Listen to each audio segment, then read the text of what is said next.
Yo fui viejo a la Universidad de Harvard. Mis hermanos pudieron estudiar en el todo el menor y yo era el mayor.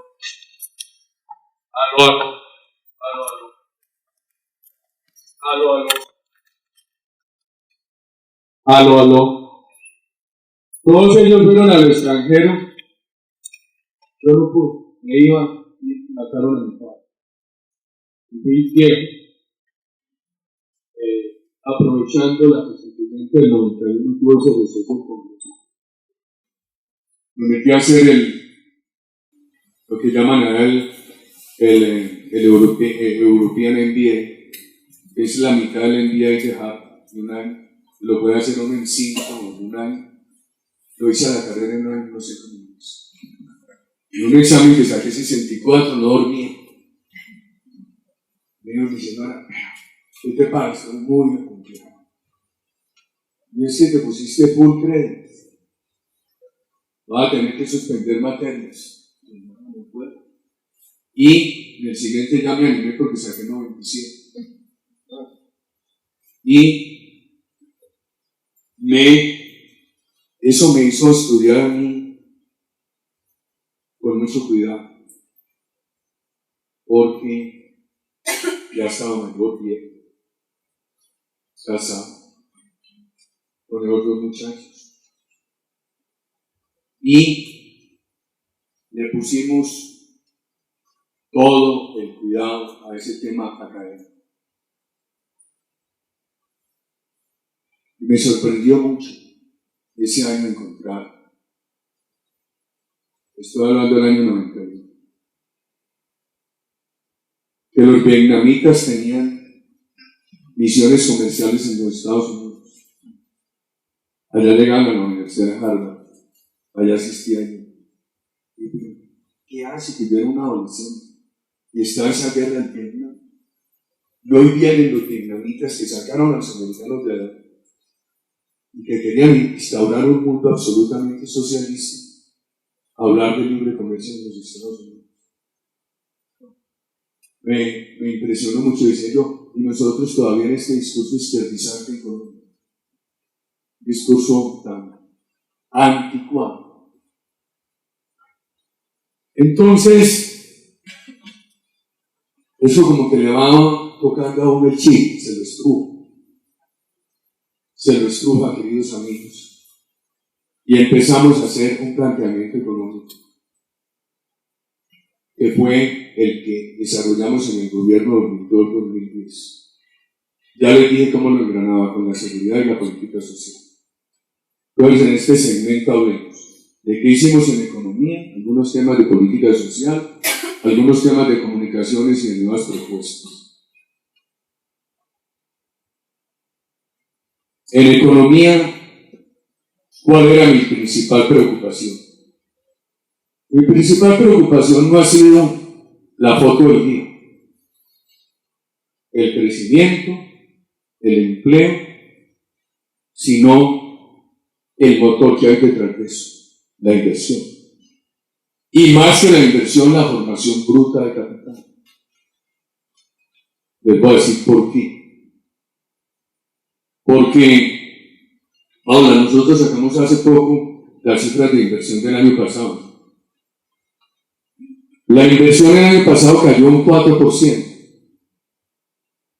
Tenemos por ahí la caída de la formación bruta de capital. Pero mire, por ejemplo, la venta de Isagen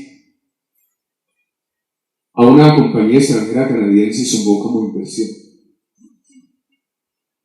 O sea que si no venden a Isagen, la caída de la inversión no hubiera sido mucho mayor. Por eso yo no me quedo solamente en la inversión, porque cuando suman esas compras como inversión, eso no necesariamente le agrega a la economía, simplemente cambia de dueño. A no ser que esa plata que se recibió por la venta de la empresa inmediatamente la hubieran invertido en activos productivos. Pero nosotros siempre preguntábamos tasa de inversión, formación bruta de capital.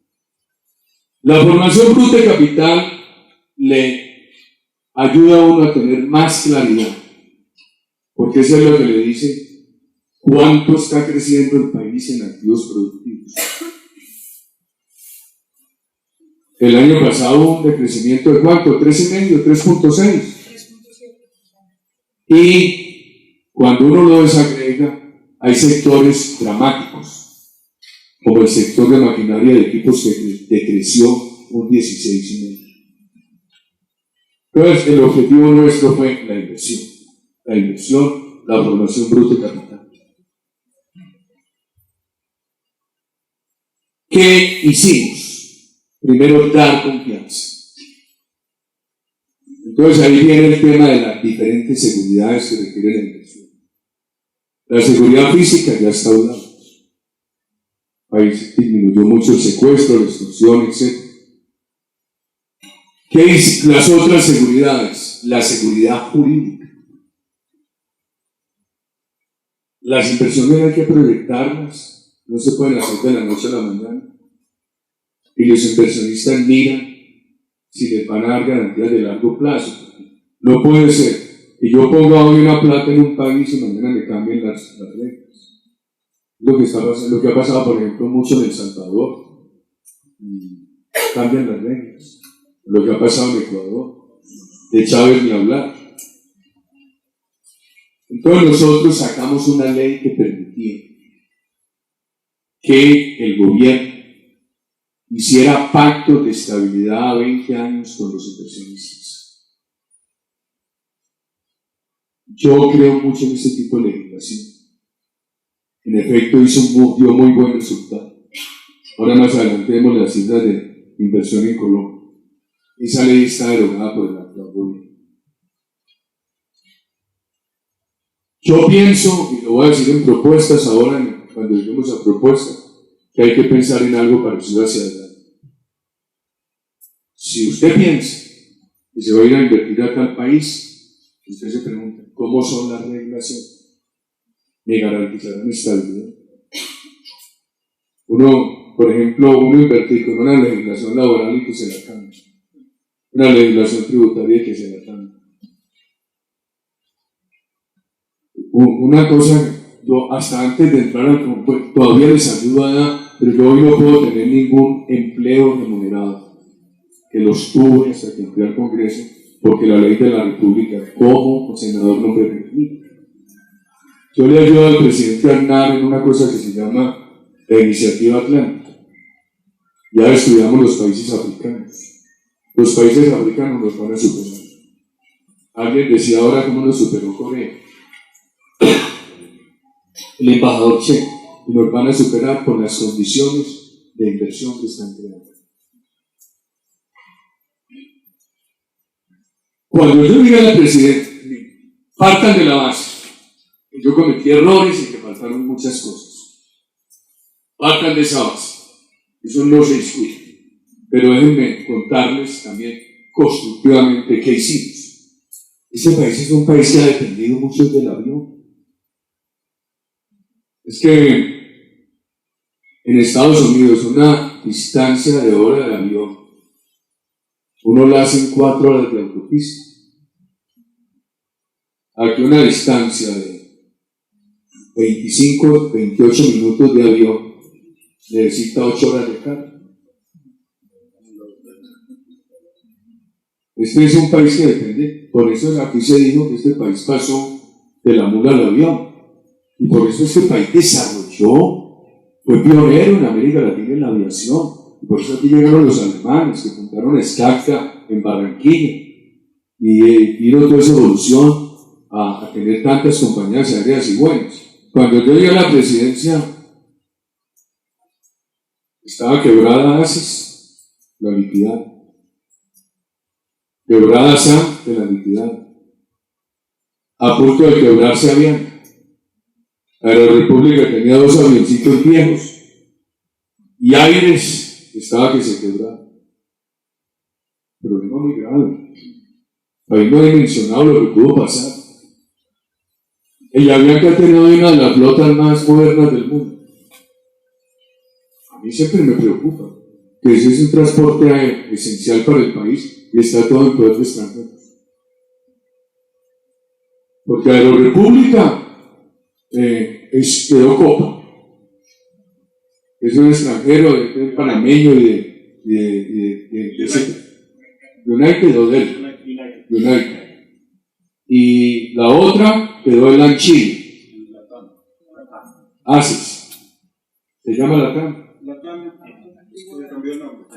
Ahora LATAM. Muy bien. Yo recuerdo que con Avianca se les dio un estímulo tributario que se les dio a todo el mundo. Ahora voy a hablar de eso. Estoy hablando primero de la seguridad. Siendo yo expresidente, me visitó Efromovich. Me dijo, usted me hizo traer un poco de inversionistas al país y ahora nos cambiaron las reglas. ¿Qué les puedo decir?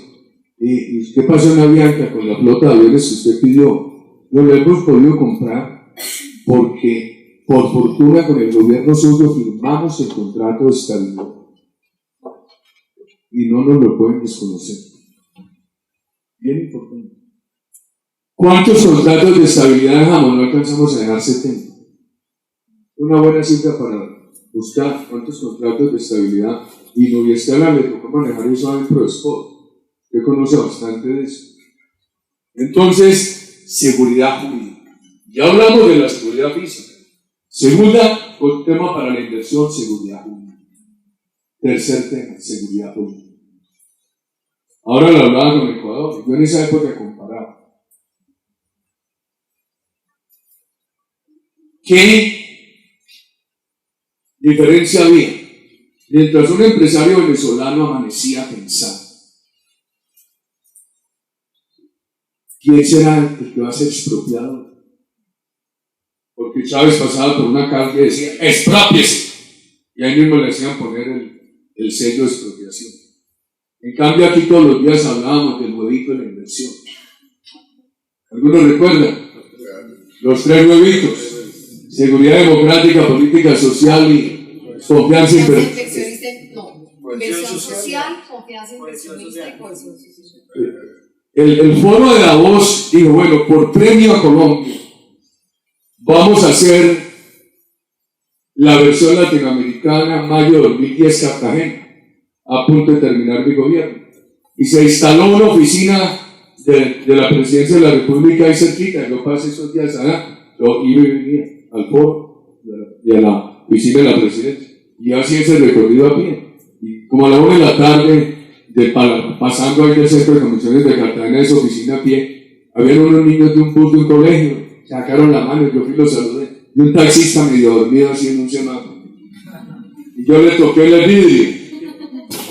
Y ahí mismo está, presidente, seguridad democrática, confianza inversionista, cohesión social. Y dije yo, hombre, ¿por qué me dice ese yo oírlo a usted todos los días? Hay que repetirlo y repetirlo. Eso era una cosa que yo hacía para dar seguridad política. Mientras allá hay un discurso expropiatorio y amenazante, inamistoso, aquí hay un discurso amistoso, dando seguridad, dando estabilidad. La estabilidad es muy importante, queridos amigos. Seguridad política. Y viene otra seguridad, que es la legitimidad. Por eso voy a referirme más adelante al capítulo de cohesión social y a unos temas que se hicieron en favor de la pequeña empresa, como el Fondo Emprender del SENA o el tema del microcrédito, en una cosa que llamábamos banca de oportunidades. Entonces, primero para la inversión, la seguridad. Segundo, el rol del Estado. Nosotros nos propusimos tener un Estado austero. Las personas piensan que el Estado pequeño es el Estado anulado. No, uno puede tener un Estado eficiente que actúe, pero tiene que ser austero. Si uno en la empresa privada es austero, con más razón tiene que serlo en el Estado, que es la empresa de todos los ciudadanos. Ahora no viene en esa presentación el número de entidades que nosotros reformamos en el gobierno. Fueron 490 aproximadamente, 470. Y muchas eliminadas. A eso le pusimos una cosa que llamábamos el retén social. Como salieron tantas personas. Entonces se puso esa reforma que se le garantizaba estabilidad a la madre cabeza de familia, a la persona con discapacidad y a quien estuviera próximo a jubilarse. Se llamaba el retén social. Pero hubo una gran política de reducción del tamaño del Estado. Y el planteamiento que yo hacía desde la gobernación de Antioquia, yo recibí la gobernación de Antioquia con 17.000 personas, la dejé con 5.000. Y si me dejan eran periodos de 3 años. Si me toca el periodo de 4 años, la dejo con 600, no necesitaba más. Pero le creé 100.000 cupos escolares. Le llevé universidad a las regiones, pavimenté 1.000 kilómetros. Vinculé el primer 1.020.000 antioqueños al sistema de salud. Pues uno tiene que escoger entre el Estado social, el ambiente inversionista o el Estado burocrático. Nosotros nos propusimos hacer una gran desburocratización del Estado. Y algunos de mis críticos se burlan, que creían que yo hacía desburocratización porque eliminaba embajadas. ¿Sí? ¿Saben por qué? Porque hay cosas que no cuestan mucho, que no significa mucho eliminarlas, pero es el tipo de tema de ejemplo. Inclusive los viajes, las comitivas. En el presupuesto nacional da lo mismo, que un viaje valga 20 millones a que valga 25. Pero el viaje con la austeridad. Y decía, pero si el mundo está avanzando a esta cosa de la virtualidad, ¿por qué tener tanta embajada? Y hicieron revivir una, y este gobierno sí que ha revivido bastante, inútiles. Por ahora que hicieron revivir, sirvió para que nombraran de embajador a un hijo del expresidente. Y para mí es fundamental el tema de la austeridad en el Estado. Entonces eso nos llevó a la primera reforma macroeconómica, que fue la reforma administrativa. Se ahorró mucho.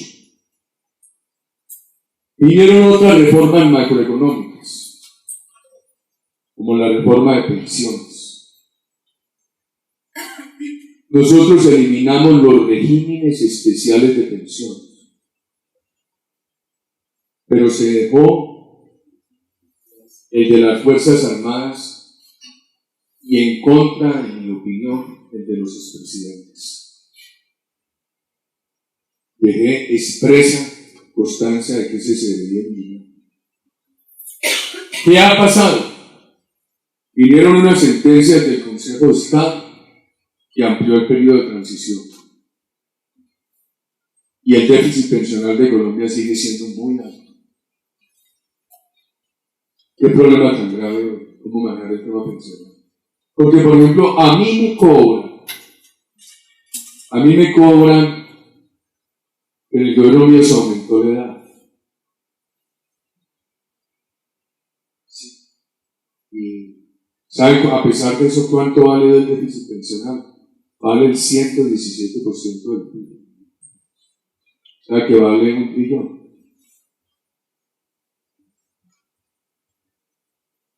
El PIB vale 800 billones de pesos. ¿Y 117 cuánto da? ¿No? En la contabilidad americana sería 1 trillón. En la nuestra, ¿cuánto da eso en pesos? Lo mismo. El trillón sí es igual.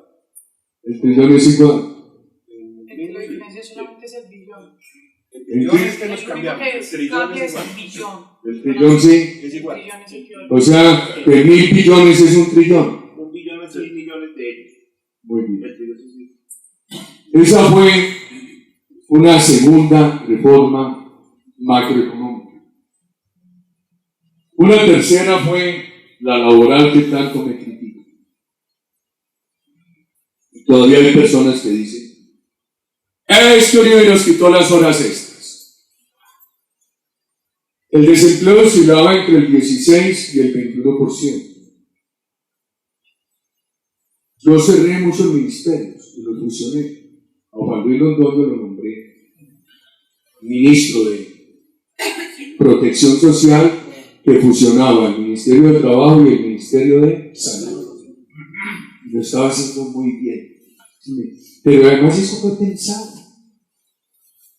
Fusioné el Ministerio del Interior y el de Justicia. Ahora lo revieron. ¿Para qué ha servido? ¿Para qué ha servido ahora separado salud y trabajo? Para que la ministra de Trabajo haga demagogia y política. Además, eso tenía razón. Antes de la Constitución del 91, el gobierno manejaba desde el Ministerio de Justicia toda la justicia. La administración, por supuesto. Existía la Dirección de Instrucción Criminal. Eso cambió totalmente en la Constitución del 91, que se crea una Fiscalía Autónoma, la Administración Autónoma de la Justicia, etc. Entonces digo, ¿para qué es el Ministerio de Justicia? ¿Para qué ha servido ahora? ¿Cuál es la diferencia? Ya no es que Uribe peleaba mucho con la justicia, y eso lo cambia que tenga el ministro. Entonces, esa reforma de austeridad en el Estado fue muy pensada. A mí me da tristeza que eso también lo hayan, este gobierno se haya burocratizado tanto. Es que los gastos burocráticos de este gobierno han crecido al 11%. Hasta el año pasado venían creciendo más de 2 veces por encima del crecimiento de la economía. ¿Quién resiste? Pues esa reforma laboral, ¿quién propuso? Esa reforma laboral no recortó horas extras, sino que amplió el horario ordinario. Que a algunas personas no les gusta y tienen razón, sí. El criticar. Antes, la jornada ordinaria laboral empezaba a qué horas? A las 8 de la mañana. De 8 a 6. 6 a 6, presidente. Y yo la amplié a qué horas? De 6 a 10 de la noche. De 6 de la mañana a 10 de la noche. Entonces, no quiere decir que trabajaran más, sino que las horas trabajadas entre las 6 de la tarde y las 10 de la noche, si hacían parte de las 8 horas de la jornada ordinaria laboral, no tenían recargos. Yo suprimí los recargos. Pero ¿qué hace con un país con un desempleo entre el 16 y el 21? Dicen que no ha servido. Claro que ha servido. ¿Cuántos hospitales se han creado que necesitan trabajar día y noche? Restaurantes, hoteles, etc. Este país, gracias a un tema que les voy a contar ahora, los incentivos, pasó de 80 a 240.000 camas hoteleras. Oye, ¿cuántas camas hoteleras? 6 camas o habitaciones. No, camas, porque hay habitaciones que tienen muchas camas. El país tiene hoy 240.000. Yo no sé la cifra exacta, presidente, pero ¿Se triplicó? Pero de las ciudades, muchísimo. Cartagena tiene, Barranquilla tiene 5 veces. Medellín, Cali, el eje cafetero. Risaralda. Hoy, pero esa reforma también hizo una cosa que no reconoce. La reforma obligó a los empleadores a que si no cumplían con tener un aprendiz por cada 20 trabajadores, tenían que pagar una cuota al CEN. Con eso se hizo el fondo emprendedor. Eso sí no lo dice. ¿Cuántos aprendices tendrá el Senado, Cotarí? Pues en formación técnica. No, aprendices. Con contrato de aprendizaje. La última cifra que supera que había bajado, nosotros dejamos cerca de 104.000, 105.000. Y se subía un poquito y se bajaba un poquito, depende de los ciclos de la economía, no sé.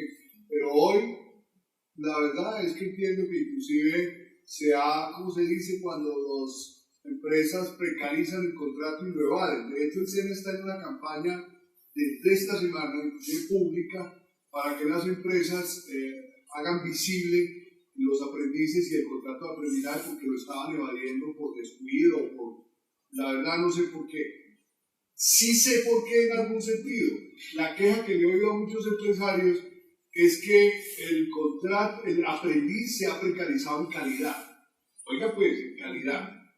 Entonces, no les sirve tanto el aprendiz como les servía hace unos años, cuando le dimos tanta importancia al contrato de aprendizaje. Esa fue otra reforma que se hizo en ese gobierno, en ese campo. Tributación.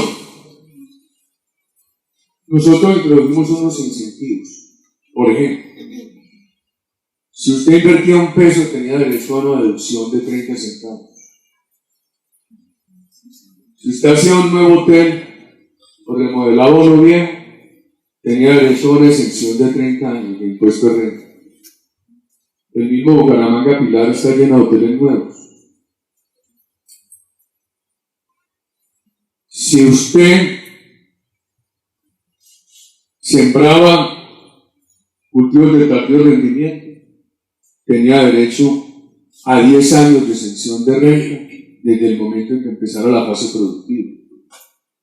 Si usted sembraba madera, tenía derecho a una exención tributaria. Eso sí que me duele a mí. Este país tenía 114.000 hectáreas de bosque cuando yo llegué, bosque comercial. Lo dejamos con 380.000, pero es que debería tener hoy 3 millones. Está en 500.000. Uruguay tiene 1 millón. Chile tiene 2,5 millones, 3 millones. Uruguay, el tamaño de Uruguay. Uruguay tiene 180.000 kilómetros, este país tiene 1.140.000, 150.000. Uruguay es chiquitico, pero es un jardín. Y es planito. Tiene unas colinitas muy chiquitas, por ahí por el río Río Negro. Tiene 1 millón de hectáreas de bosque comercial. Y ahora crece mucho menos que aquí. Porque ahora le pega el hemisferio sur. Aquí la madera crece muy rápidamente. Yo tenía ciclos. Una especie que aquí puede dar 27 metros cúbicos hectárea. En Finlandia da 1.7, en Chile da 3. Nosotros dejamos, por ejemplo, para los montes de María, un acuerdo para que Argos sembrara 40.000 hectáreas de madera. Madera fina es muy fácil de exportar porque eso está aquí en el puerto de Cartagena. No era comprando la tierra y desarrollando campesinos, ¿no? Haciendo convenios. Esta tierra es de Fernando. Nosotros la sembramos, usted la aporta, usted queda el bueno y le podemos anticipar unas participaciones, etc. Cuando yo me fui a la presidencia, llegó el senador Cepeda. Ahora, dijo que va a ser área mía de paramilitares. No, eso es de los paramilitares de Uribe. Y Santos le quedó callado, le creó. ¿En qué quedó? Las 40.000 hectáreas se redujeron a 2.700 que nosotros dejamos y algo se fue. ¿Cómo le parece? ¿No estarían mejor los montes de María con 40.000 hectáreas reforestadas por empresas serias al pie puerto de Cartagena? Lo mismo pasó por allá en Urabá y en el sur de Córdoba. Unos chilenos pararon eso en 1500. Unos que habían avanzado un poquito más en Antioquia y Bolívar pararon, pero alcanzaron a ser 14.000. A mí me da mucha tristeza que el país pierde esas oportunidades. Fueron una serie de incentivos tributarios de gran importancia. Me preguntaban mucho en universidades de Estados Unidos, bueno, pero es que en Estados Unidos las reformas tributarias de Reagan y el presidente Bush no consiguieron el objetivo de aumentar la inversión, porque ellos le rebajaron el impuesto a los ricos con la idea de que el ahorro en tributación se trasladara a inversión, y no siempre ocurrió. Me decían, ¿cuál es la diferencia con lo que usted hizo? Lo nuestro fue condicionado a que se hiciera la inversión. Usted tiene la exención, pero construyó el hotel. Usted tiene la exención, pero sembró la palma africana. Usted tiene la exención, pero muéstreme que tiene el bosque comercial. Entonces fueron unos estímulos tributarios condicionados a inversión. 30%. Empezamos con eso. Usted amplía su empresa, bienes de capital, puede ser un computador, una maquinaria, etc. Le valió 10, 100 pesos, deduzca 30. Presidente, pero el caso más dramático, a mí me tocó vivirlo y tal vez nunca le conté en el gobierno Santos. La altillanura. Aún recuerdo cuando usted con un señor que se llama Manuel del Dago me envió que él quería los 175.000 hectáreas para sembrar girasol, por allá por el Michada, cerca de Puerto Carreño. Entonces empezó a haber una política pública para la altillanura, 26 millones de hectáreas, de las cuales se dice que entre 11 y 16 millones son cultivables. Llega el INCODER y continúa su política hasta que llega una directora que a mí me dijo, yo no voy, y generó problemas en Montes de María, y fue que hubo esa ruptura. Yo no voy a permitir que los empresarios de Colombia exploten a los campesinos y a los colonos. Yo tenía un contrato con el INCODER en la gerencia de Juan Manuel Ospina. Juan Manuel para gerenciar el proyecto de política pública y desarrollo de la altillanura. ¿Por qué? Emocionado. Hubo de los inversionistas, me acuerdo, del grupo de Sarmiento Angulo y los azucareros, todos prefirieron dejar eso tirado allá. Hoy que yo sepa, esa ilusión que es las tierras de la altillanura para Colombia quedó aplazada, quién sabe por cuándo. Hoy no hay nada prácticamente, fuera de una cosita de unos noruegos y de 2 o 3 cositas. Lo poquito que se logró hacer, muy exitoso. Correcto. La facenda, claro que pasan por ahí sin que la tierra de Uribe. Ah, sí. Usted allá también tiene pedazos grandes. Bueno, Dicen pues... he aprendido ya a no ponerme bravo y no a reírme y todo eso. El proyecto de Río Paila que se dañó también. Claro, pero ahí faltó. No se amplió la frontera agrícola y se dañó todo. Yo veo esto con. Y los centros de convención.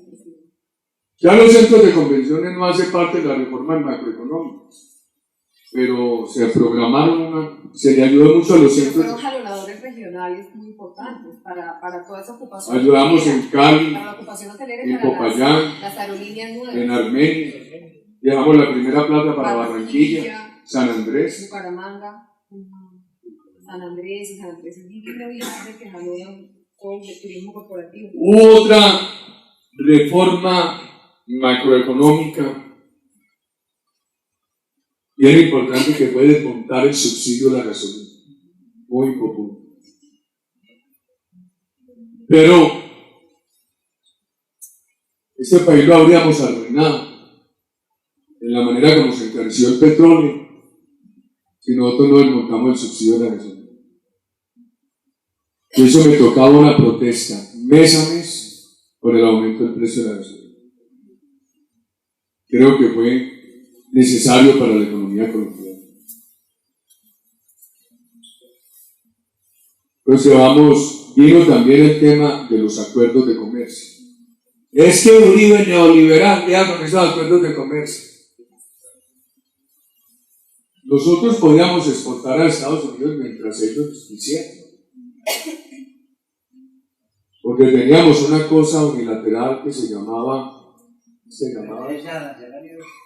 las preferencias arancelarias unilaterales, que se renovaban a criterio de ellos periódicamente.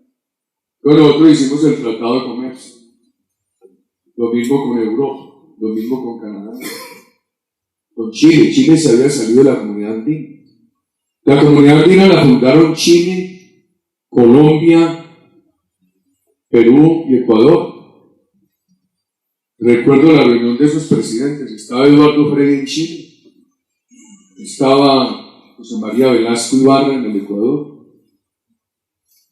Yo no recuerdo quién estaba en Bolivia. Estaba aquí el doctor Carlos Lleras Restrepo y estaba Fernando Belaúnde, presidente del Perú. Y Chile más adelante dijo: no, a mí no me interesa eso, porque ustedes se quedaron simplemente en una economía cerrada para los países andinos. Cambian las reglas. Chile dijo: yo necesito vincularme a todo el mundo. Nosotros vivimos por aquí muy arrinconados, en una esquina muy lejana en todas partes, y necesitamos vender en todo el mundo y que nos venga plata de todo el mundo. Entonces nosotros estábamos en Chile, en la comunidad andina, con una, ¿cómo llaman esos acuerdos precarios de comercio que existen? Unos acuerdos livianos. Bueno, nuestro hizo un acuerdo con Chile. Las decisiones. No, esas las decisiones son de los organismos como la comunidad andina. Entonces, con países con los cuales no tiene acuerdo, tú no haces un acuerdo liviano. Era lo que existía con Chile. Promovimos 3 clases de acuerdos: comercio, el tema de desmonte de la doble tributación. Si yo tengo, y con Chile, con varios países, yo tengo un activo en Chile, ¿por qué me pagué impuestos allá? ¿Por qué me van a cobrar impuestos aquí por él? Hoy mucha gente se ha ido aquí por el tema que les están cobrando doble tributación. Pero obligan a consolidarlo de aquí, lo del extranjero, y así han pagado en el extranjero, tienen que volver a pagar aquí. Y eso desmotiva bastante. Los acuerdos de comercio. Hay una evaluación de que los resultados no han sido muy buenos. Pero es que una medida de esas aisladamente no trabaja. Si usted frena las condiciones de inversión, así tenga acuerdos de comercio, no hay producción suficiente ni competitiva. Por ejemplo, nosotros trajimos a Hewlett Packard, que se instaló en Medellín, por empresas públicas de Medellín, y se fueron. Que fueron recientemente, ¿no?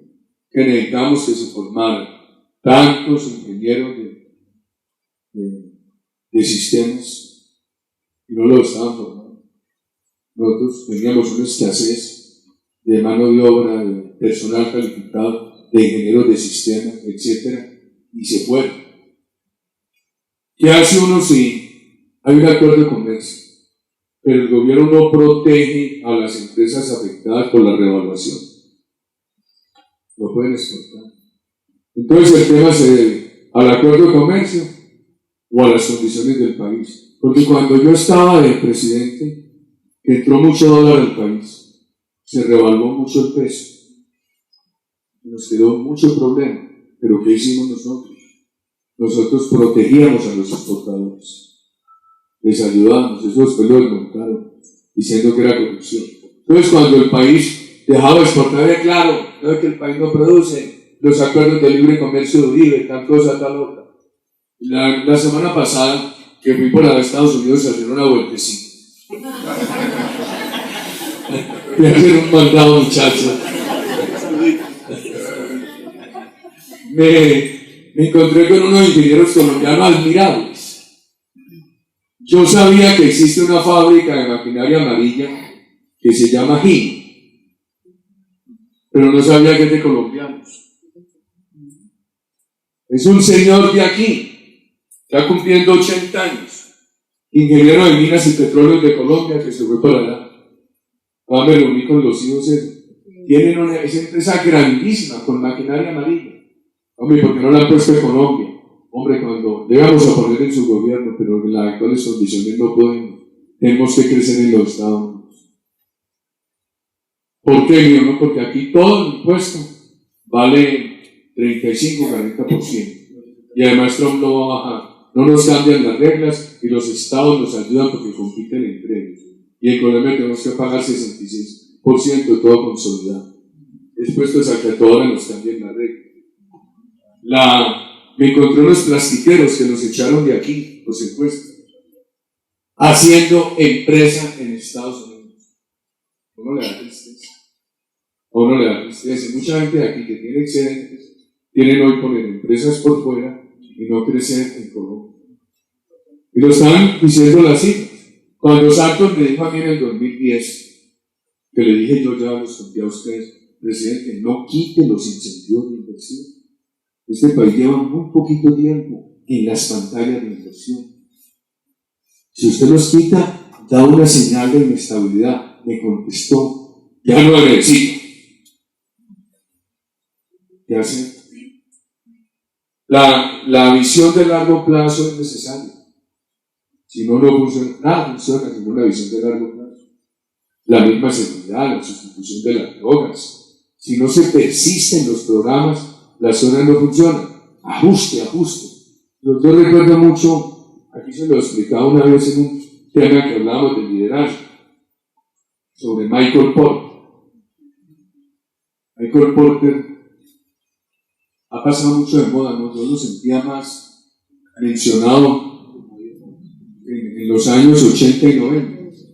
A mí me tocó ver en el año 91 y el año 93 que volvió a un verano en la Universidad de Harvard. Y Michael Porter decía: los países tienen que ponerse una senda de muy largo plazo de competitividad. Unos objetivos muy ambiciosos allá. Poner esa senda amplia y decir: no nos salimos de esta senda. Hacemos ajustes, pero dentro de esta senda. Mantenemos esta trayectoria a largo plazo. Y él explicaba cómo es la única manera de que los países alcancen altos niveles de productividad, de competitividad. Pero si uno se sale de esa senda, está dando bandazos, no lo logra. Nosotros hicimos muchas reformas. Todas perfectas, ¿no? Uno no sabe qué haya que hacerle hoy a los ajustes, a los tratados de comercio, etc. ¿Cuál se me olvidará de esas reformas? Administrativa, laboral, pensional, tributaria, tratados de comercio, la ley de estabilidad. Por eso necesitamos yo lo tengo en una presentación, Pablo. Eso hace parte de la tributaria. Los incentivos, lo mismo la zona franca. En Bucaramanga hay 2 zonas francas de salud extraordinarias, nacidas de la legislación de ese gobierno nuestro.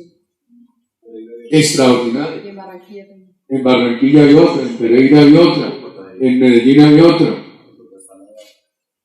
Pero es zona franca de salud. De nuevo.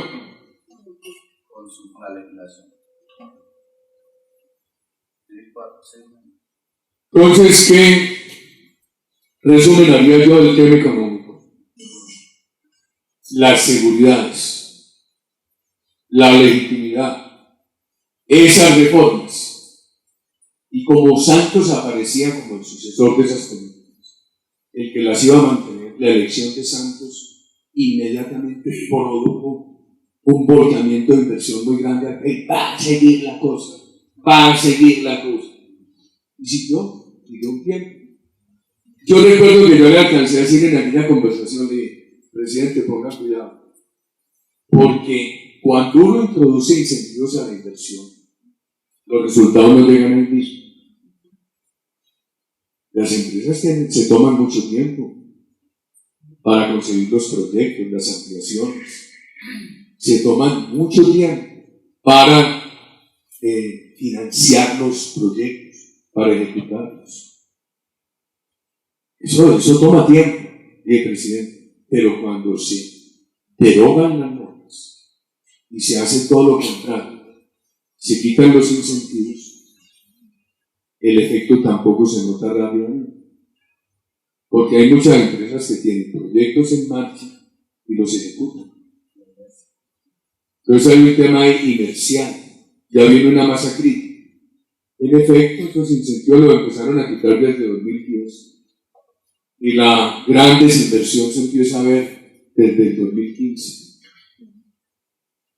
Los mismos exportadores de capital. Otra vez. Lo único que no puede crecer es un exportador de capital. Confirmo, en su informe de gobierno está publicado que fueron más de 60 contratos de estabilidad jurídica por una inversión de más de 12.000 millones de dólares. ¿Qué pasó en la inversión? El periodo 2002-2012, que corresponde a 2 años de Santos. Alguna comparación que yo tenía decía lo siguiente: ¿cuánto fue la inversión extranjera directa en 2002? Creo que fue 1.800, 2.000 millones de dólares. Fueron 2.000, más o menos 2.000 millones de dólares. En 2012 alcanzó a ser 15.000. O sea que ese es un crecimiento enorme. Pero, sobre todo a los jóvenes los confunden con esto. Les hacen pensar que la inversión es igual a la inversión extranjera. Lo más importante de la inversión es la local. Si hay incentivos, entonces las personas se emprenden. Se crean ambientes de entusiasmo. Se compran, todo el mundo empieza a montar una empresita, a crecerles, etc. En el mismo periodo, la inversión privada doméstica pasó de 20.000 millones de dólares a 75.000. La doméstica. ¿Por qué no? Esto lo que hacía era regalarle el país a los extranjeros, descuidando todo ese tema de la inversión doméstica tan importante. Y voy conectando con lo social. ¿Qué hicimos como factores de legitimación de lo que se llama la masificación social del emprendimiento? El esfuerzo principal lo hizo Darío en el SENA. El SENA pasó en esa época de atender 1.150.000 colombianos por año a atender 8 millones. Tenían 40.000 personas matriculadas en programas titulados del SENA y terminamos con 500.000. 570.000. Y se montó un programa de enseñanza masiva del inglés desde San Andrés. Y hombre, San Andrés ha tenido discurrir en la historia reciente de Colombia. El general Gómez Pinilla lo redescubrió. Ya lo quiere. El aeropuerto libre. Hizo un buen aeropuerto, un poco de cosas. Pero eso también produjo que hicieran un desarrollo acabando con la arquitectura del Caribe, etc. Yo recuerdo que mis coterráneos llegaban a San Andrés, había que quedarse 5 días, y en uno de esos hoteles que construyeron allá, alquilaban 3 habitaciones, una chiquitica para ellos y 2 para los televisores y los tocadiscos y lo que iban a llevar en el avión de Aerocóndor para Medellín. ¿Sabe qué haría yo noviado? Y si yo hubiera permanecido en el gobierno, si hubiera alguien en el gobierno, yo le pediría que comprara toda la avenida Primera de San Andrés, donde hicimos la peatonal.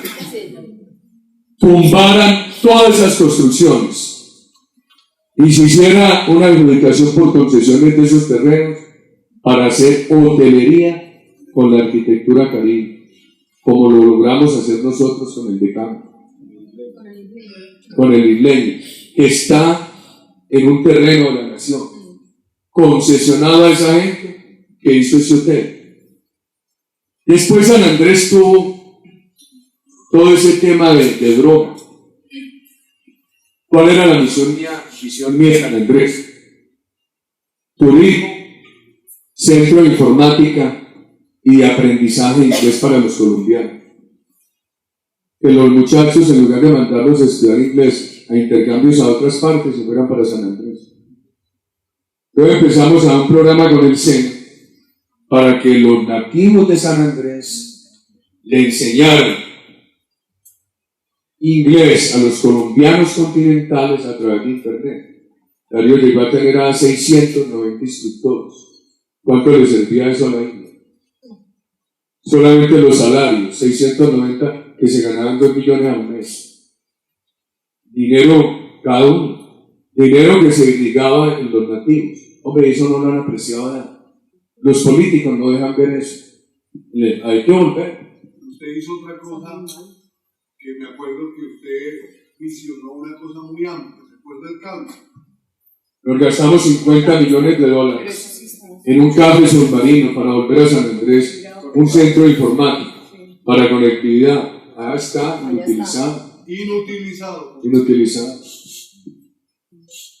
Y se intentaron llevar los cruceros. Claro, fueron 1 o 2 y no más.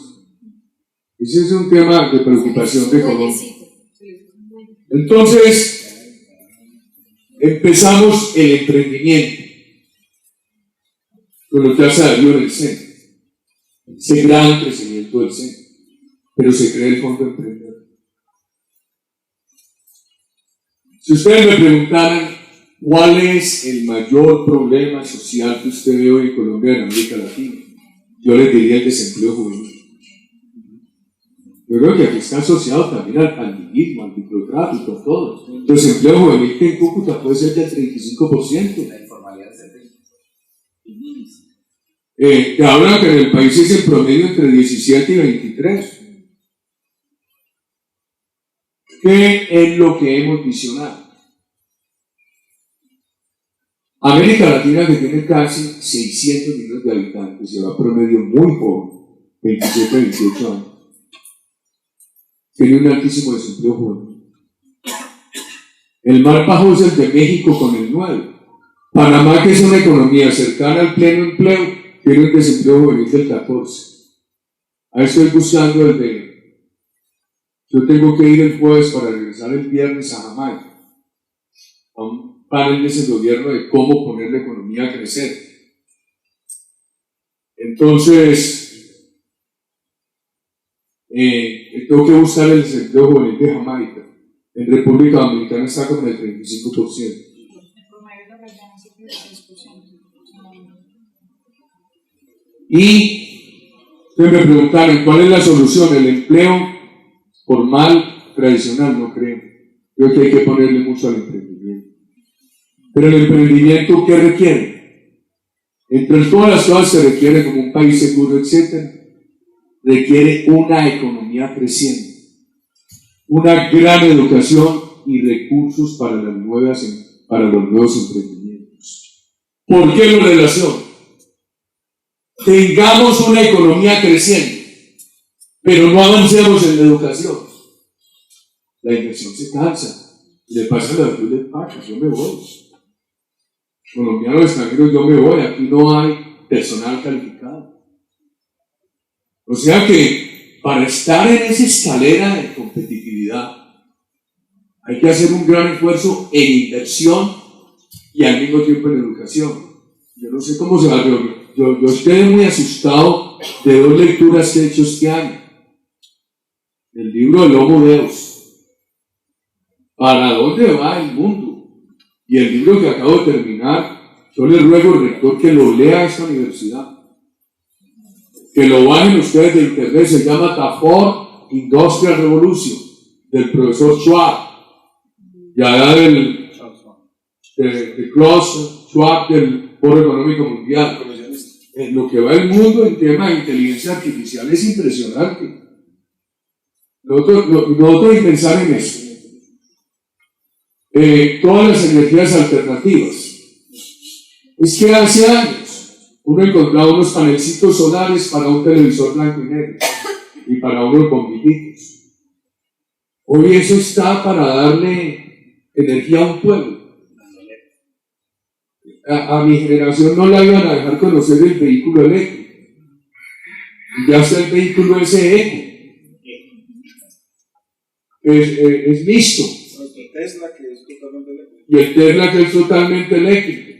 Ya Google tiene la patente para el carro sin conductor. La bicicleta. La bicicleta completamente autónoma. Ya está, de Google. Ya salió también de Google. Es que Bill Gates acaba de montar un fondo de $1 billón para energía alternativa. Y miren ustedes el otro problemita. La producción casera de bienes con las impresoras 3D. O sea que una impresora va a ser una máquina de fabricar objetos.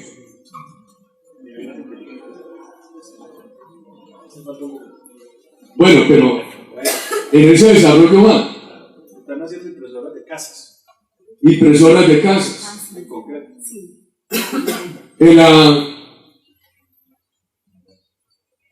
El otro temita. Toda esa cosa de la ¿cómo se llamaría eso? La biología.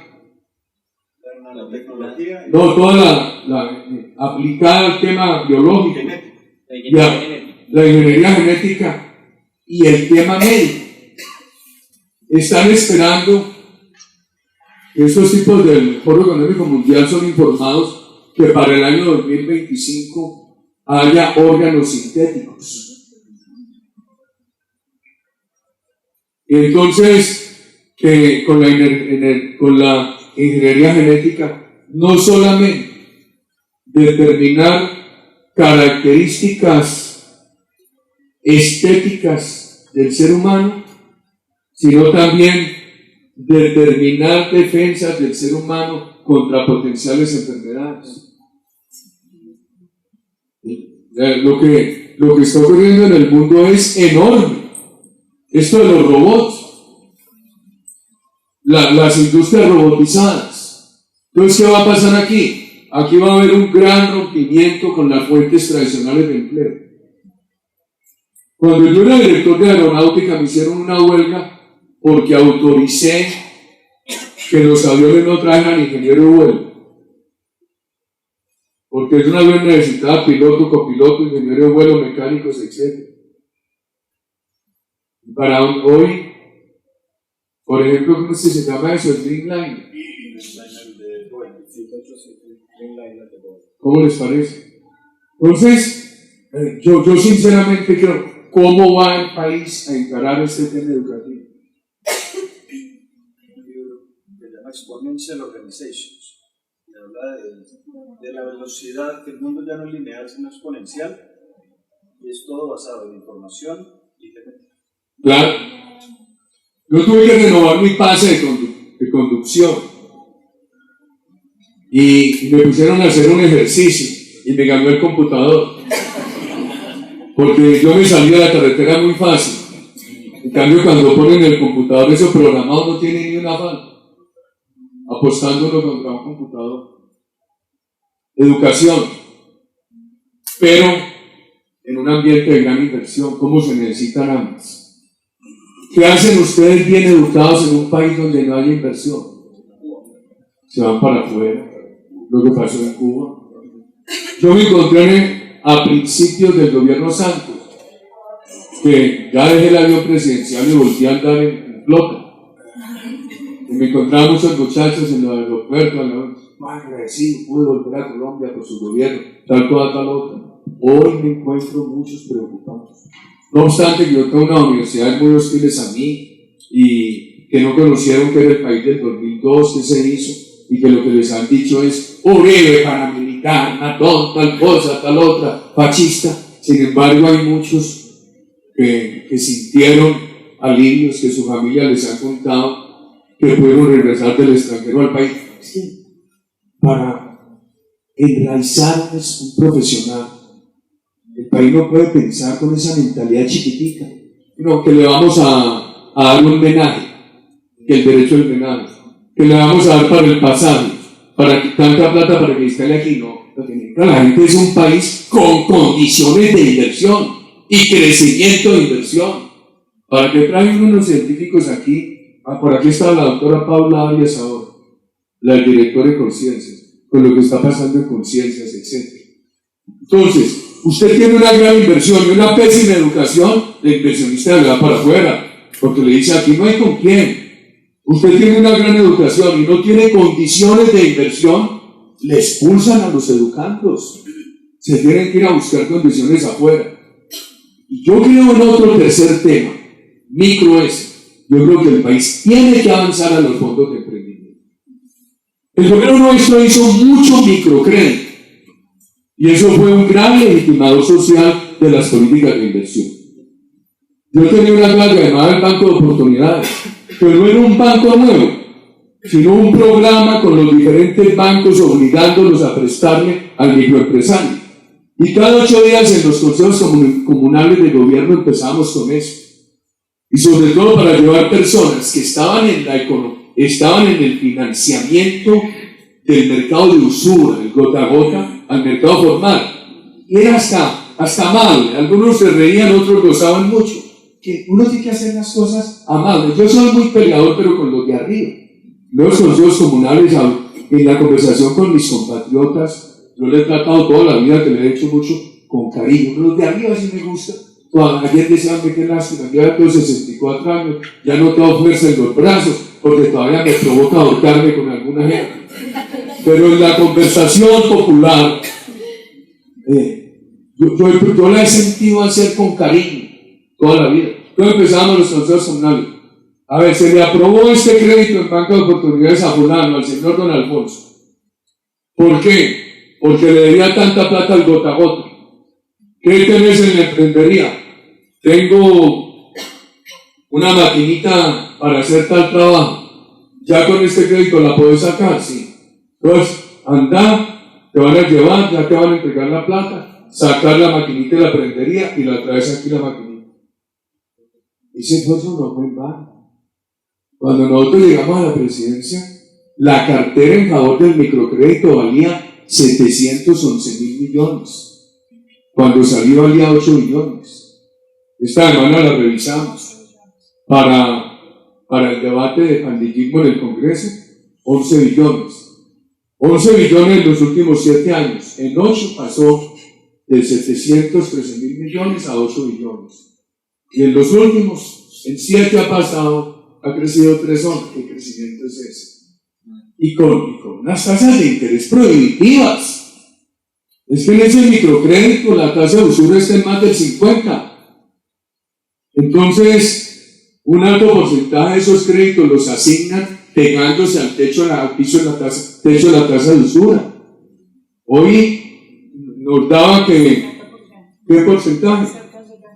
Casi el 70% está con la tasa de usura. ¿Quién puede hacer empresa? Y con satanización así. del fracaso. Claro. Porque si se quiebra no puede volver a acceder a nada.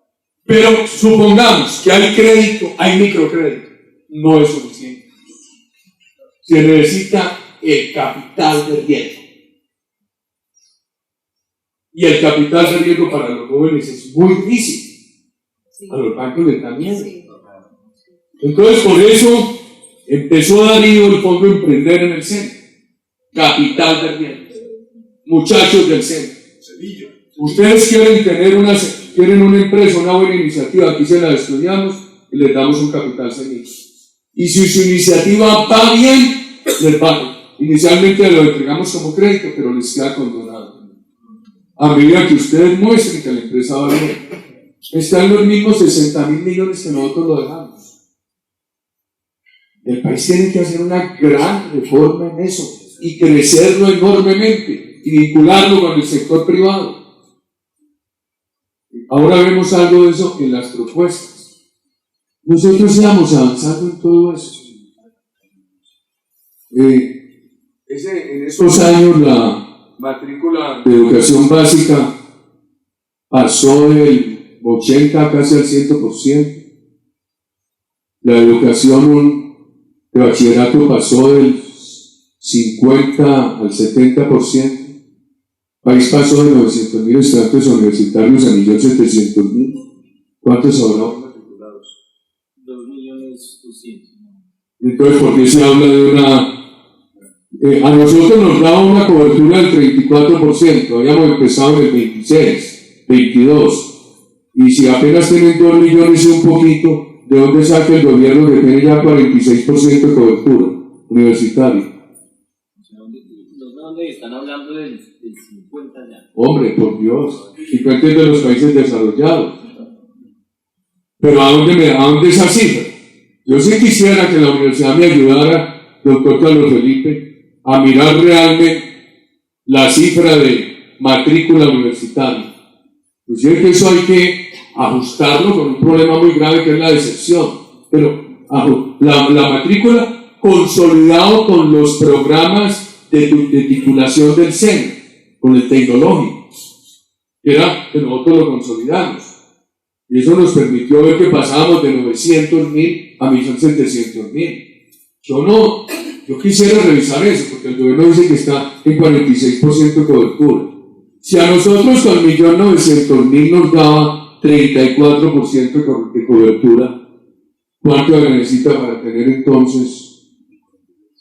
Y eso lo miden población entre 18 y 24 años vinculada a universidad, matriculados universitarios en relación con el total de la población entre 18 y 24 años le da la cobertura, la tasa de cobertura.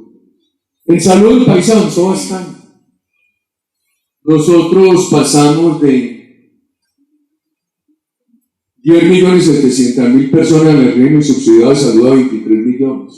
El país logró casi que aseguramiento completo. Hoy hay una gran crítica. Entonces muchos dicen, el problema es la ley 100 de Uribe. La ley 100 fue el año 93. Acháquenmela a mí toda, está bien. Yo le dediqué a eso todo el esfuerzo como senador y la presidencia aplicarlo. Pero es que eso no hizo nada. Eso permitió universalizar el acceso a la salud. Antes de eso, en la mayor parte del país, yo lo recorría jovencito.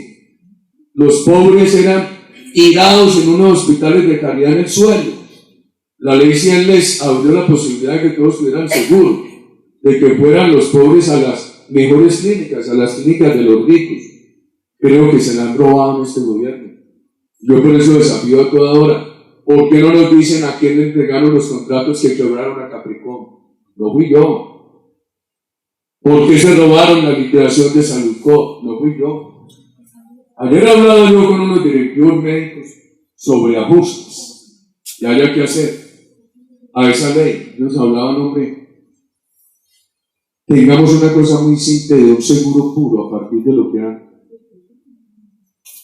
En eso hay que hacer unos ajustes. Yo no creo que se pueda volver al estatismo anterior cuando no había sino seguro social.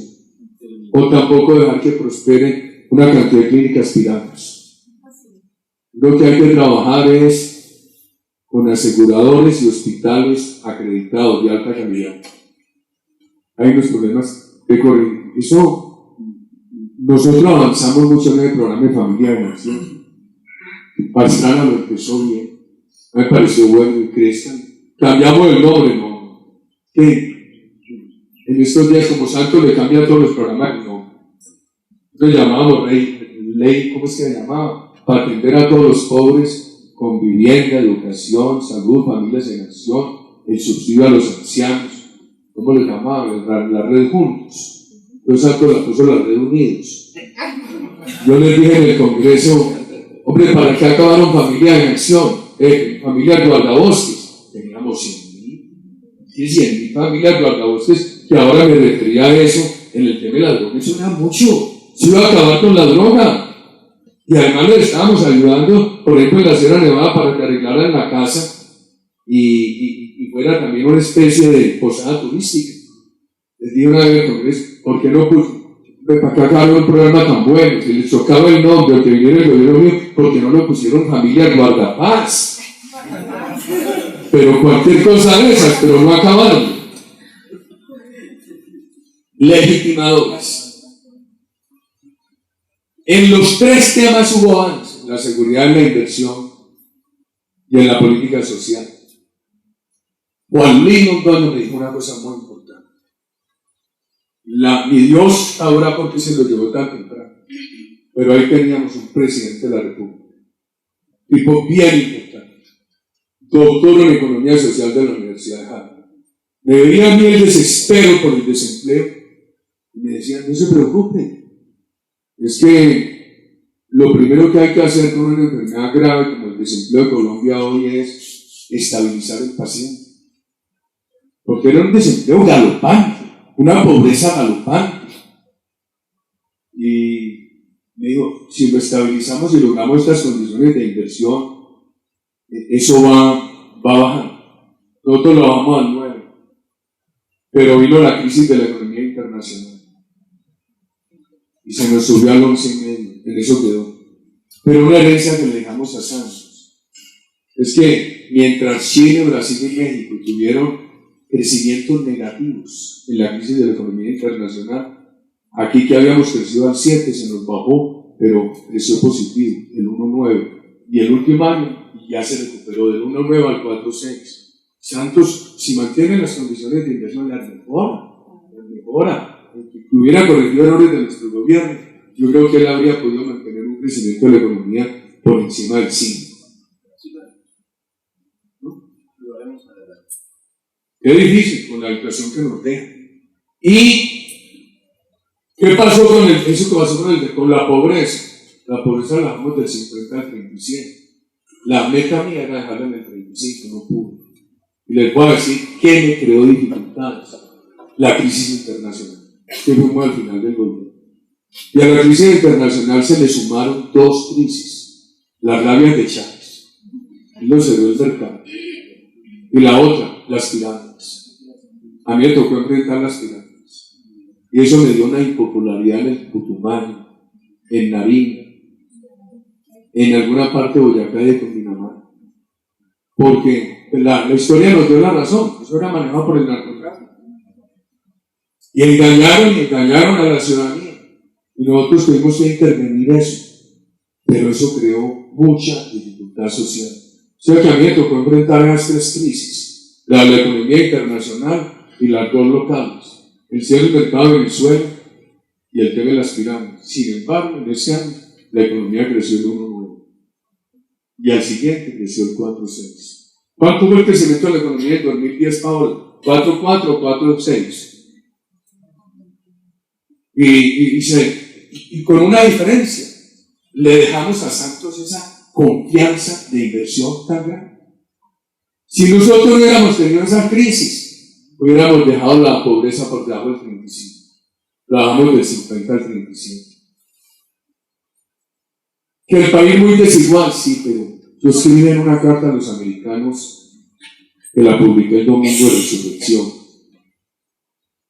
Uno tiene que pensar en este país a qué se debe la desigualdad, a la empresa privada o a la falta de empresa privada. Cuando uno va a Cartagena, y es un tema muy importante, las libertades económicas. Como la comunidad internacional conoce tanto Cartagena, yo suelo decir a la comunidad internacional, ustedes han tenido realidades. La Cartagena industrial con el turismo es una realidad. Ahí hay buen empleo, hay calidad, hay equidad. En la Cartagena, donde no hay eso, hay toda la pobreza. ¿Qué tiene que hacer uno? Crezca la inversión, la formación bruta de capital, y haga con criterios sociales, apoye a todos los jóvenes emprendedores, etc. Quedó 4%. 4. En el año 2010. El que creció 1,9 fue el año 2009, el año de la crisis. ¿Cuánto creció en el 2011? O sea que esa recuperación con Colombia mostró que tenía condiciones de resistir las crisis. Condiciones que le creamos por la confianza de inversión. En las comunicaciones, empiezo por decirles lo siguiente. La comunicación interpersonal no se puede perder. Ya se los decía lo que concluye el libro Contagios. Simplemente la comunidad conectada no sirve. Inclusive la publicidad de muchos productos es muy efectiva si se hace boca a boca. Hay que tener un gran equilibrio, no podemos dejar que nos arrastre simplemente la comunicación virtual. Hay que mantener la comunicación personal. La vida política mía ha sido una vida de intenso diálogo con la ciudadanía. En estos días la reviví porque estuve 4 semanas en mi casa. Estuve por allá 6 días en una clínica y 4 semanas en la casa. Y yo no me voy a quedar aquí haciendo pereza. Recibí 1.315 personas. Delegaciones de 80 municipios y de 7 departamentos. Conversatorio muy importante, usted estuvo abajo. Yo creo que fue una muy buena. Y el viernes antes de Semana Santa, iba a dedicar toda la Semana Santa a eso, pero tuve una vueltita por acá. Pero el viernes, el sábado y el lunes pude hacerlo por allá en Montería. A mí eso me ha enseñado mucho, y alguien me decía, es un senador del centro, es que a mí me queda muy difícil hacer política, porque donde salgo me piden plata, me piden puestos y no tenemos. Yo le decía, sí, pero mire, eso es comprensible porque la ciudadanía está muy pobre, pero la ciudadanía es muy noble y muy inteligente. La ciudadanía también quiere que tú le hables del país. que tú le hables de la educación, que tú le hables de la salud, de una cosa y de la otra. Y ponía yo dos ejemplos. Andrés Guerra, candidato nuestro a la gobernación de Antioquia. Después de que perdimos, pero ese muchacho tiene un gran futuro. Tiene que querer de todo el mundo. Se ha recorrido 100 municipios. Y les está llevando un seminario que se llama Formación de líderes sembradores. Cuando yo tenía 30, 33 años en esa batalla política disidente, yo he sido más disidente que gobierno. Yo fui disidente, yo como liberal era disidente en el oficialismo liberal. La única gobernación de Antioquia que yo he tenido fue cuando me eligieron a mí. De resto siempre lo he perdido. Y yo nunca he tenido cortes, ni contralores, ni procuradores, nada de eso. Cuando si escriben objetivamente sobre mí tendrán que decir, el tipo tuvo gobierno pero nunca poder. Todos esos factores de poder me han sido ajenos. Contralores en contra, procuradores en contra, una cosa, la otra, magistrados en contra.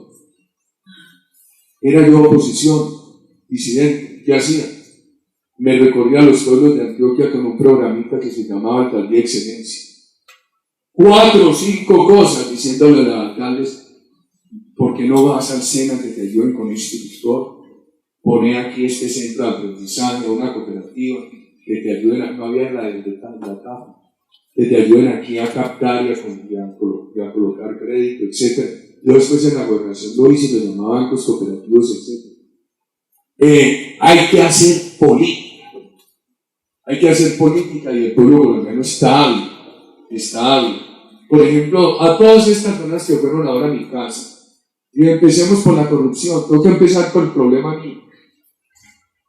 Porque uno no puede mirar la paja en el ojo ajeno sin referirse a la vida en el propio. Es necesario. Todo esto el que me ha preguntado, empiezo por el viceministro mío que está en la casa. Y decir, yo lo nombro. Ahora vino una niña de la Universidad de La Sabana a hacer una entrevista y empecé con él. Yo lo nombro, yo soy culpable. ¿Por qué lo nombré? De pronto me atenúa la responsabilidad. No por acuerdo con políticos. Lo nombré porque me lo recomendó la Cámara de Comercio de Cartagena. Graduado de Ingeniero Civil de Los Ángeles, con una maestría en infraestructura en la Universidad Mason de los Estados Unidos. Muy bien, ahora apareció en eso. Qué Marví, qué dolor, qué pena, qué tanto a la cárcel. Pero los Caribán no fue soborno. Ojalá lo aclarara. Caribán contrató una firma de publicidad de Estados Unidos, de Brasil. Le pagó de acuerdo con las leyes colombianas. Y ahora apareció en Brasil, pero no lo aprobó, que Odebrecht le habría dado a esa firma una plata complementaria para pagarle a los Caribán. Yo he dicho que la comunicación exige que uno empiece por sus propios problemas. Pero los Caribán es una cosa muy gallarda. Yo suspendo mi candidatura y me dedico a aclarar esto. Lo que no había en el gobierno Santos. El día de las marchas, yo hablé en Medellín. Y la noche anterior me puse a recordar la historia de los presidentes de Colombia del siglo XX que renunciaron. General Reyes, Marcos Fidel Suárez, Alfonso López Pumarejo, el doctor Laureano Gómez y ahora el general Roscoe. Los primeros eran hombres impolutos, honorables. Marco Fidel tuvo que renunciar por los debates que hizo Laureano. A él se le murió su hijo Gabriel en los Estados Unidos de una epidemia de la época que se llamó la gripe española. Y él tuvo que empeñar el sueldo. Y él lo acusaban del alquiler de unos mulares y de unas lanchas para recorrer el país en la época, con toda la austeridad. Y aquí el ejército compró a una fábrica unos uniformes. Todos los artesanos de Bogotá se enojaron. Y no obstante que Marco Fidel hizo echar eso para atrás, para que le compraran los uniformes a los artesanos, lo obligaron a renunciar. En mi familia, como en muchas familias colombianas de la época, por el tema de la violencia política, se hablaba de no se Laureano. Entonces, mi familia del lado liberal, totalmente en contra. Una tía que fue parlamentaria conservadora y 2 o 3. totalmente a favor, pero todo el mundo reconocía que Laureano era un hombre íntimo, que Laureano era un hombre respetuoso de la moral, inclusive mis abuelos muy liberales. Laureano no se expresa fácil. No, pues destituir a mi hija, Sí, pero de Laureano no me puede decir que se robó un peso. Lo reconocían los más duros críticos. La verdad es que encuentra uno que hace mucho rato el gobierno colombiano lo ha renunciado. Cuando uno lo compara con lo que pasó. La comunicación exige reconocerlo de uno. Primero, para poder hablar de lo demás. En el gobierno mío se practicó un principio. Que no tuviera que ser la oposición la que nos sacara los problemas, sino nosotros mismos, y lo reconociéramos. Cuando aplicamos eso funcionó. Cuando no lo aplicamos nos castigó la opinión. Yo recuerdo que una noche me llamó el ministro Arias y me dijo: voy a echar 3 personas por corrupción en tales entidades del Ministerio de Agricultura. Y a las 9 de la noche me llamaron y me dijeron: es verdad, esto es muy grave, hay que hacerlo.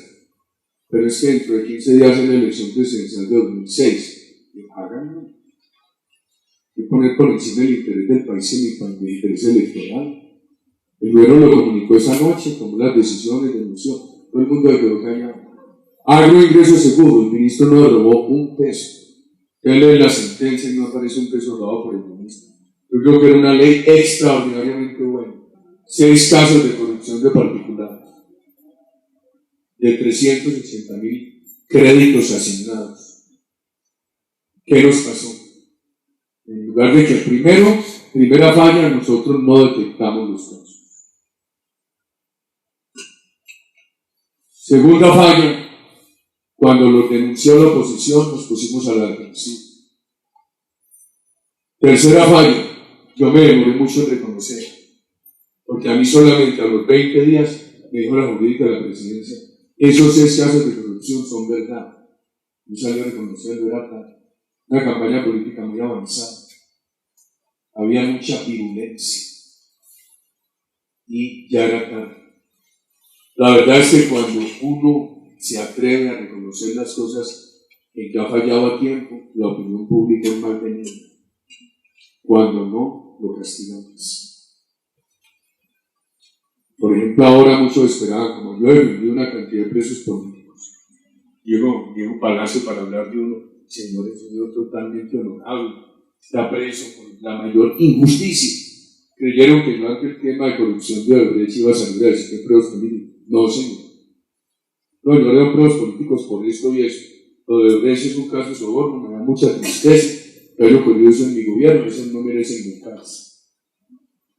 Esperaban que yo saliera a desconocer el tema. Nos toca ahora un tema el tema, por ejemplo, del diálogo del plebiscito. Fue muy importante, porque yo creo que nosotros tuvimos en todo el país docenas de colombianos que sabían los 4, 6, 8 puntos más críticos del acuerdo de la paz y repitieron ese discurso. Y ese discurso pudo más que toda esa avalancha de apoyo internacional y que todo ese tratado. Yo creo que el programa 2018 toca manejarlo con algo parecido.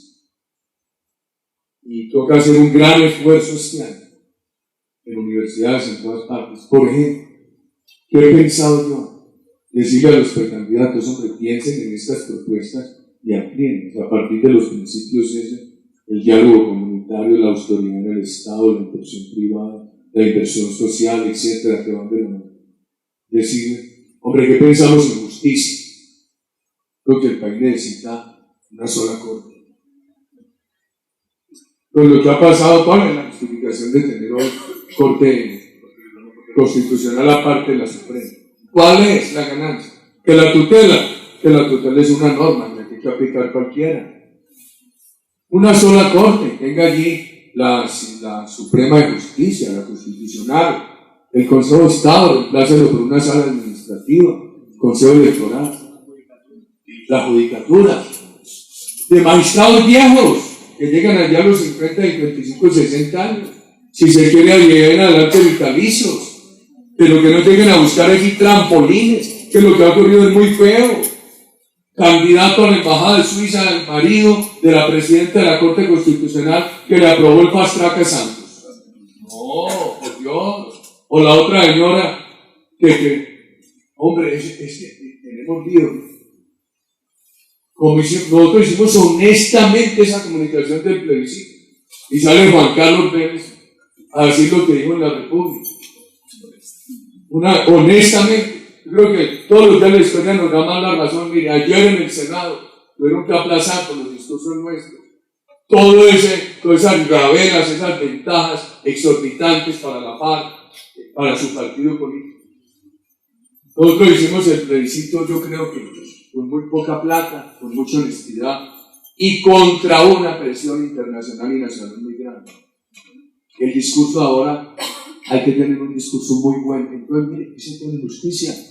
Creo que el país, explicándole bien hoy, unas mayorías nacionales pueden aceptar que tengamos una sola corte de mayores, que lleguen allí por sus méritos, en la judicatura, o en la academia, o en las publicaciones, méritos de diferente índole, que concluyan todos a la misma materia. ¿Qué he pensado yo proponerle a los candidatos como un tema fundamental económico? Baje impuestos, dé una garantía de inversión a muy largo plazo y una elevación simultánea y significativa de salarios. ¿Usted como empresario prefiere pagar impuestos o pagar salarios? Ese es lo que le vamos a tener que decir al país. Yo creo que el tema no es meterle más rigidez laborales a Colombia, sino subir el ingreso de los colombianos. Entonces usted no puede subir el ingreso de los colombianos desanimando la inversión. Y además, para las libertades económicas funciona mejor un país si tiene bastante inversión y tiene bastante capacidad adquisitiva. Inclusive, para ir terminando esto, si va uno a los orígenes de la discusión ideológica sobre las libertades económicas, la discusión sobre la economía clásica. ¿Quién asigna mejor los recursos? ¿El mercado o el Estado? Entonces el laissez-faire, laissez-passer, digo el mercado. Agreguémosle un ingrediente social, porque el mercado se asocia con el empresario, si va con el trabajador. Si la plática queda en los bolsillos del empresario para inversión y en los bolsillos del trabajador con mejores salarios, entre los dos le hacen mucho mejor efecto a la economía que el Estado con altos impuestos. Esto es, las libertades económicas yo las plantearía hoy desde la tesis que la mejor asignación de recursos en el mercado la hace la empresa más el trabajador. Lo innovativo sería vincular el salario a esa asignación de recursos, no dejarla solamente en el empresario. Ahora el 2 de mayo llega a la Comisión Séptima nuevamente, que esa cosa de echar para atrás la reforma laboral de 2002. En un momento bien difícil de la economía, bien difícil de la economía. ¿Para qué esas ridiculeces? Yo le decía, por ejemplo, a los trabajadores de hospitales que trabajan las 24 horas, mejor para ustedes un país que mejore de manera general el salario. Fernando, mire, que hubiera un gobierno amigo que apruebe esa reforma en septiembre, octubre, noviembre de 2018 y que entonces ese aumento salarial venga alto por una vez y ya normal y ahí en adelante. ¿Cuánto le ayuda eso al país? Y darle garantías de estabilidad a la gente para que invierta. Yo creo que temas de estos son los que tenemos que proponer con una comunicación muy pedagógica en los meses que vienen, que va a ser muy difícil. Preguntas de ustedes. ¿Qué horas son?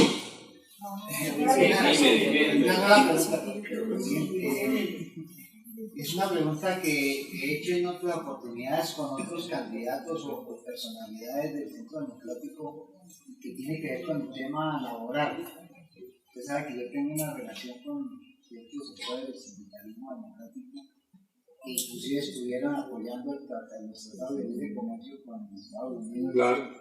Y la pregunta es esta, la gran inquietud y que en cierta forma termina inquietando para la posibilidad de darle ventajas comparativas a los empresarios nuevos, a los empresarios pequeños, es el tema del salario mínimo.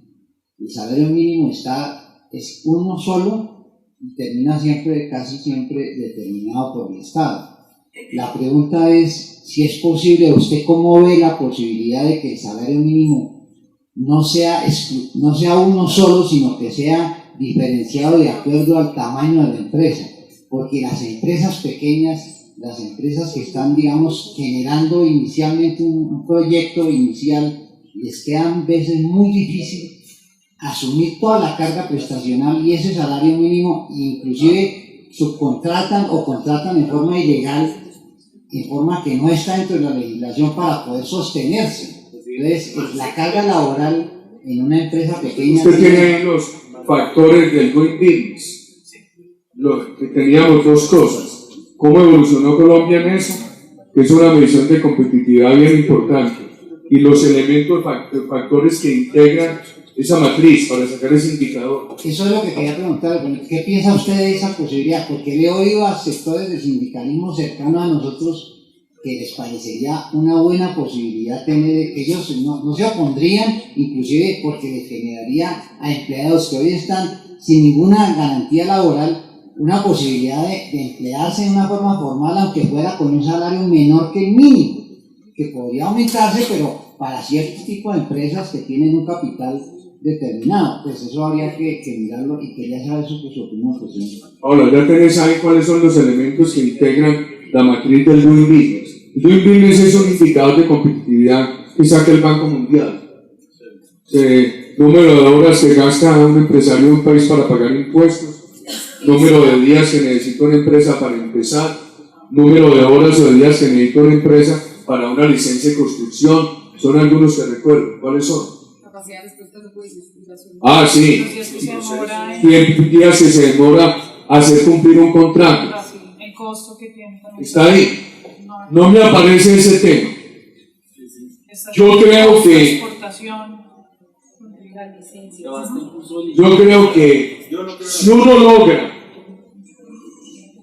apoyar en conjunto la empresa, pero con la garantía de que invierta. Inclusive le he escuchado a algunos compañeros tener tasas de tributación diferenciales. Si es dentro de la tasa baja, me parece. Porque entonces casi no cumple. ¿Quién va a competir con ellos? Si hoy somos bien poco competitivos con ellos, él ha propuesto un impuesto corporativo del 15%. Y el mayor impuesto a una distribución de dividendos sería el 25%. Ya que el americano más rico pagaría el 40%. Entre la empresa y la persona. ¿Quién compite? Entonces yo sinceramente creo que Colombia necesita una gran reducción de impuestos que puede ser uniforme o por rangos de empresas. Medir el rango de empresas por trabajadores me parece muy difícil. Tiene que ser por volumen. El modelo ecuatoriano tiene un pedazo del impuesto de renta que se distribuye entre los trabajadores. Así es. Ese modelo no es descartable. No es descartable. Y yo lo que se haría sería, porque donde he preguntado me contestan lo que me contestó él. ¿Ustedes qué prefieren? ¿Pagar impuestos o pagar salario? Yo creo que si este país es capaz de arreglar esa carga laboral, esa carga impositiva, se crean condiciones para mejorar la remuneración. Yo lo trabajaría por ahí. Eso sí, hay una tendencia sindical que lo que quiere es rigidez, que los recargos es una cosa, es mucho mejor, menos rigidez, más libertad, pero más salario, mejor remuneración.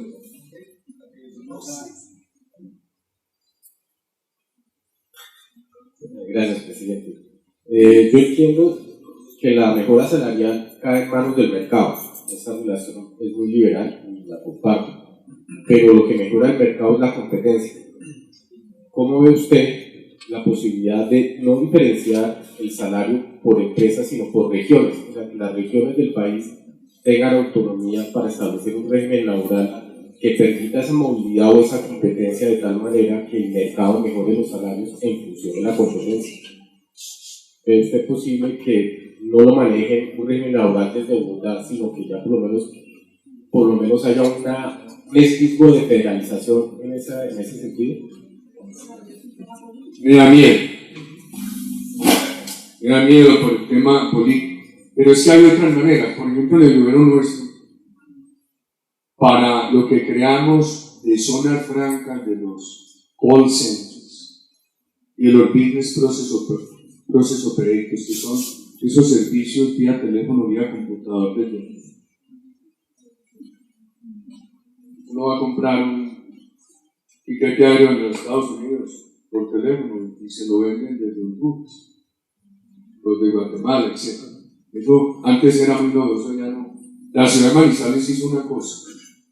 Y bueno, yo le voy a dar a los que vengan a instalarse aquí unas bodegas, un préstamo durante tanto tiempo. Yo buscaría que las regiones dieran unos incentivos como este, por ejemplo, pero me da miedo la federalización laboral o la política. Que este país va a tener un problema político muy grave. ¿Cómo le dice uno a los cucuteños que es mejor Colombia que Venezuela? Si están igual de pobres que en el otro lado. Es un problemita que no ha llevado Santos. Están igual de pobres aquí que en el otro lado. Entonces, empezar a explicar uno, no, aquí tenemos democracia y podemos salir adelante, no, están condenados a los clasismos. Va a ser muy difícil. Esto es, al país lo han reversado tanto, y yo no lo veo perfecto, pero lo han reversado tanto que va a ser muy difícil explicar las ventajas de la democracia. Presidente, yo tengo una pregunta, es más en lo programático. Yo nunca he oído nada de la vinculación del mercado de capitales dentro de los procesos y de las propuestas que se tienen. Si se ve que en el resto de países del mundo el mercado de capitales es el eje para el crecimiento y la distribución de un capitalismo social real donde le dan a todo el mundo acceso a los bienes productivos o a las empresas.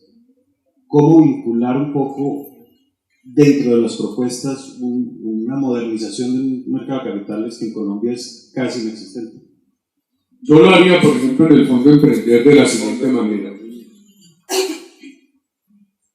Haría una asociación pública-privada. Si usted llama a unos bancos de capital de riesgo, a unos bancos de inversión y les dice, necesito que me promuevan las nuevas empresas de jóvenes colombianos, pero si usted les dice, vamos a hacerlo en asociación con el Estado, ustedes ponen la plata del Estado la garantía. Yo buscaría movilizar recursos del mercado de capitales hacia el emprendimiento de los jóvenes a través de garantías del Estado. El problema radica, muchos fondos de capital de riesgo no les da miedo invertir, lo que no ven es cómo salirse. Y los fondos de capital de riesgo, por principio, son de un plazo moderado. La verdad es que eso depende de la estabilidad de las condiciones. Porque si les crean unas condiciones muy buenas para que, y después las cambian, como ha ocurrido aquí, se salen perdiendo todo. En cambio, si no las cambian, esos activos se siguen valorizando, manteniendo su valor y encuentran a quién venderle sin perder para poderse salir. Y para poder volver a invertir. Por supuesto. Que había, al menos se acuerda de Clemente del Valle. Sí. Con él, usted me recuerdo que el gran tema era la salida. Entonces con él se estaba diseñando una bolsa, digamos, como subsidiaria, para que ahí se pudieran sindicalizar segundos inversores, que compraran a los primeros, porque el primero que llegaba a especular.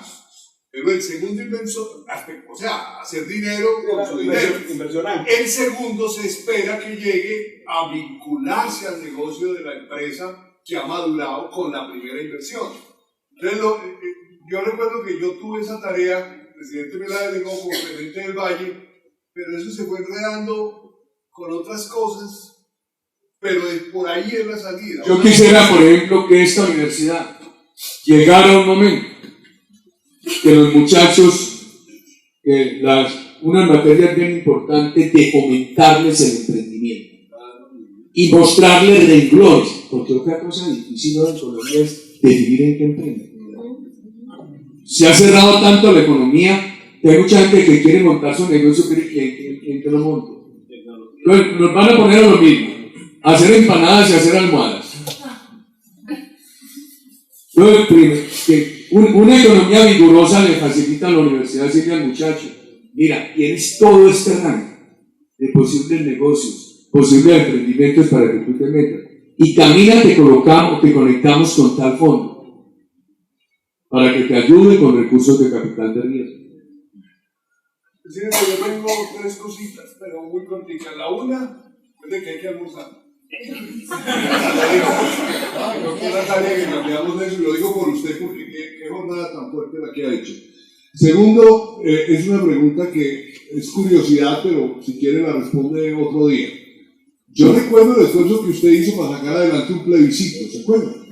Yo no he vuelto a ver ventilar esos temas que me parecían tan cruciales. Todo eso que uno sufrió como funcionario del gobierno, esa especie de chantaje de esas contralorías departamentales, me acuerdo de eso y me acuerdo que era uno de los puntos, ¿se acuerda? Eliminarlas. Eso no serán temas nuevamente de la campaña que viene. Básico, doctor David. Y también reducir el Congreso, básico. Y congelar los sueldos de los congresistas, básico, doctor David. Inclusive ahí me ilumina, porque no con las palabras que yo le voy a decir a la convención, le voy a decir, sin perjuicio de que los candidatos armen su estructura programática, les recomendamos estos puntos. Es que todos eran muy importantes. Hombre, claro. Es más, se acuerda que todos en sí barrió con el no, pero lo que pasó grave fue el tal umbral. No, pero usted sabe por qué no solamente uno pasó el umbral. Porque de las 16 preguntas hubo una que tuvo menos de 5 millones de votos. Una que pasó de 6 millones y la otra entre 5.800.000 y 5.6 millones. Una gran votación por el sí. Pero el Consejo Electoral nos puso un umbral muy alto. ¿Por qué? No descargó las cédulas de 4 millones de muertos sumados. 760.000 cédulas expedidas y no repartidas. Y 43.000 de los militares que no podían votar. Y no quisieron hacer esa depuración. Usted algún día debería darle al país una visión de qué país tendríamos hoy si ese referendo hubiera pasado. Es que ese era otro país. Yo ya no recuerdo tanto detalle, pero recuerdo que eran como 17, 18. De pronto mi error fue haber hecho tantas preguntas. Y tan largas y complicadas. Bueno, eso enredó a mucha gente. Presidente, solo una última opción y usted decidirá qué más hacemos. Usted habla mucho de emprendimiento y eso es fascinante porque por ahí es la cosa. Estos muchachos que estudian con nosotros, la mayoría nunca van a conseguir un empleo por la sencillísima razón de que no va a haber empleo para ellos. Pero para todos hay una opción inmensa de crear sus propias empresas con una buena educación, que es lo que pretendemos acá. Me gustó mucho el rector de la Universidad de Rosario que me invitó a almorzar hace 2 días y me puso como ejemplo de innovación en educación.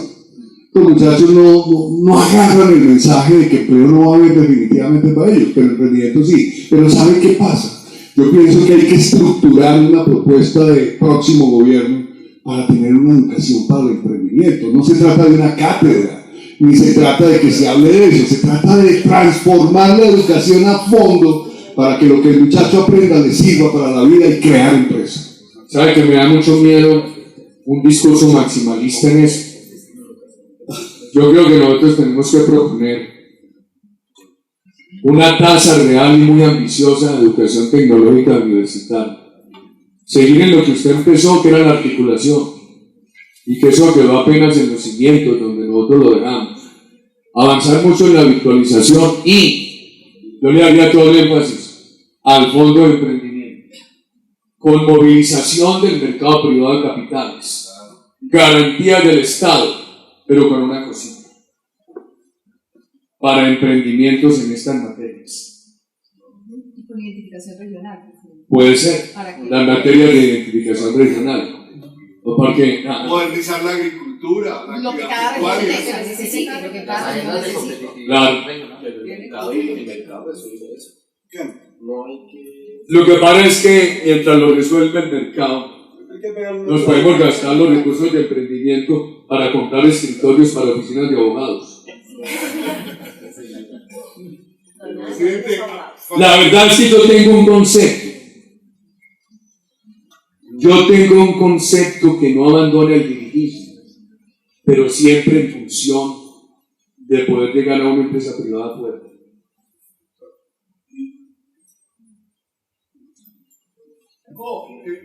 Que a usted le sonó, me acuerdo, un tema y era convertir al fondo de emprender en un nuevo fondo de garantías precisamente para movilizar el capital. Se supone que por cada peso que entregaba el fondo de emprender en préstamo, o sea, capital semilla de esa modalidad, podíamos más bien como fondo de garantías para emprendedores movilizar 22 como fondo de garantías del mercado de los que tienen plata, o sea, del mercado de capitales. ¿Cuál era el problema que recuerdo ponían los bancos cuando empezamos a conversar con ellos del tema? El siniestro del crédito se hacía más costoso que el mismo crédito, o sea, tramitar con abogados. A un hombre le prestaban 200 millones de pesos, los abogados se quedaban con 200 y resulta que la garantía solo cubría los 200 del crédito y estamos hablando de 400.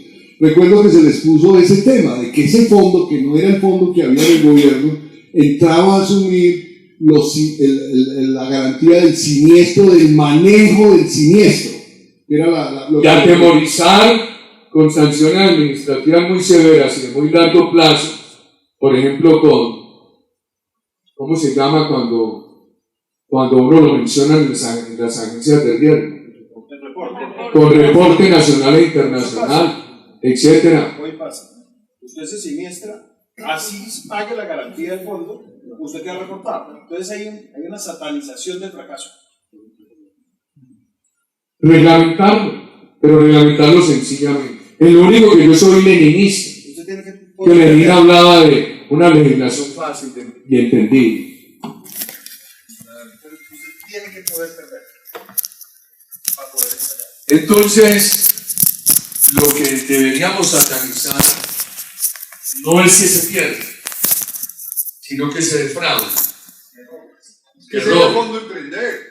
El fondo de emprender decía, usted puede perder plata y fracasar, pero si hace las cosas como las prometió, el Estado, de todas maneras, el gobierno le garantiza condonarle el crédito. ¿Cuándo le cobra el gobierno? Independientemente si su empresa fracasa o sale adelante. Cuando usted dice, voy a comprar una máquina lavadora con un millón de pesos, resulta que compra una motocicleta. O sea, cambia la destinación que había prometido. Usted se vuelve deudor del gobierno. Era el premio a la buena ejecución. Ese tipo de políticas en un fondo de garantías también habría que manejar. No existe, ni menos para emprendedores.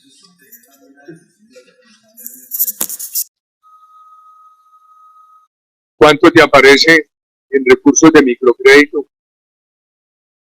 Si uno, por ejemplo, consolida lo que está sometido a vigilancia más lo que no está sometido a vigilancia, pues no hay manera. Busca 2010. Eso es clave. ¿Sabe lo que ustedes acaban de decir?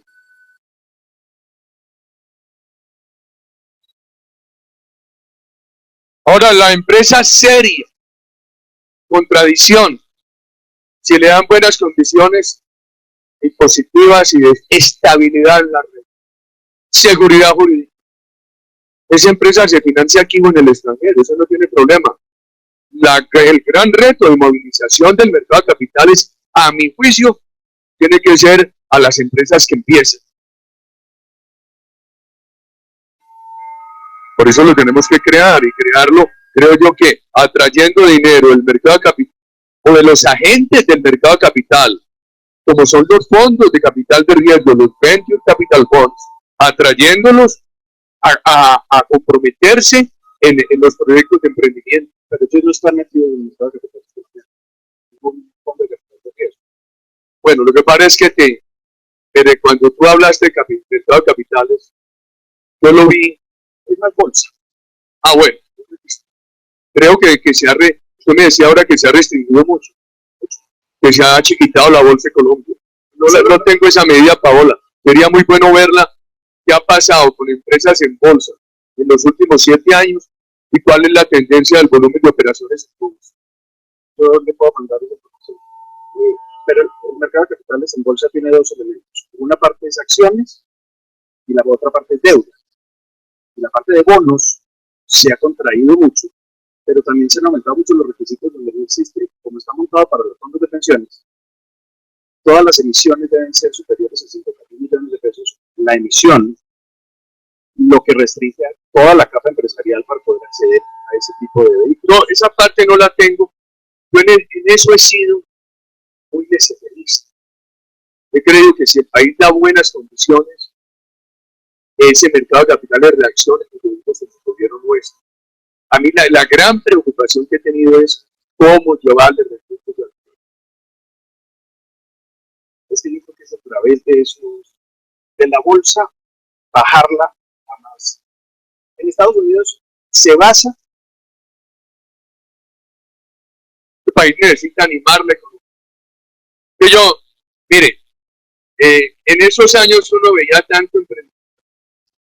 Cuando este país empezó a tener, este país vendía 50.000 motos al año, y cuando las 60.000 empezaron a florecer en todas partes los talleres de motos. Y es que eso no es. Una vez le pregunté yo a Darío que por qué él iba a hacer carros de carrera en el CER. También una fantasía, una locura. Digo, porque el carro de carreras tiene tantos computadores aplicables a la industria. Si usted, por ejemplo, estimula bien la agricultura en Colombia, toda esa mecanización le genera todos los proyectos de inversión posibles. ¿Cómo arreglamos el computador que le está manejando un cargador a este tractor? ¿Cómo sustituimos una pieza? El problema, el agua, el tema del tratamiento del agua hoy es la costa caribe colombiana no tiene agua dulce para regar sino en muy poquitas partes. Los ríos que bajan de la Sierra Nevada, lo que se puede coger del río, todas esas sabanas de Sucre y Bolívar no tienen manera de riego y tienen unos pozos, pero sale salobro. El tratamiento del agua, que está bastante inventado en el mundo, pero en el país no hay proyectos de esos casos.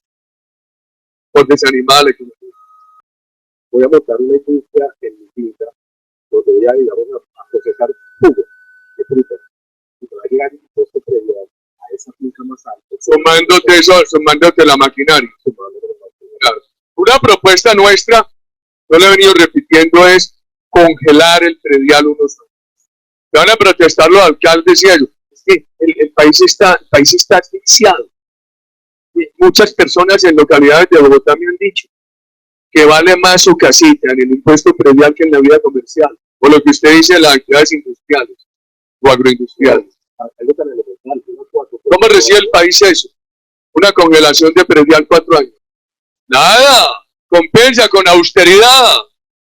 Ayer me preguntaba un senador, y eso que ustedes dicen y decirle otra cosita. Decirle otra cosita, doctor Valderrama, promueve inversiones, que haga crecimiento vegetativo. Por eso hay que crear unas condiciones si se quiere conquistar. Hombre, le crearon a la FARC 12 años de estabilidad. Hay que crear en el nivel constitucional a la inversión. Eso es lo que tiene que. Yo le he dicho a los candidatos, no van a creer que a ustedes los van a elegir por bonitos. O por eso no, el país necesita ideas agresivas, el discurso de las dificultades. Discurso de las dificultades. Ese es un discurso muy difícil, hay que lanzarse con él. Tiene que lanzarse con él. Cuando empezamos lo del no, me decían a mí los compañeros, Eso va a acabar con la carrera política. Qué discurso tan difícil. Qué riesgo. Y Churchill decía que lo único que no se pierde es lo que se arriesga. Bueno, ojalá a mí no me olvide lo que les he dicho ahora, porque me inspiraron en la respuesta en muchas cosas para proponer. A todos muchas gracias.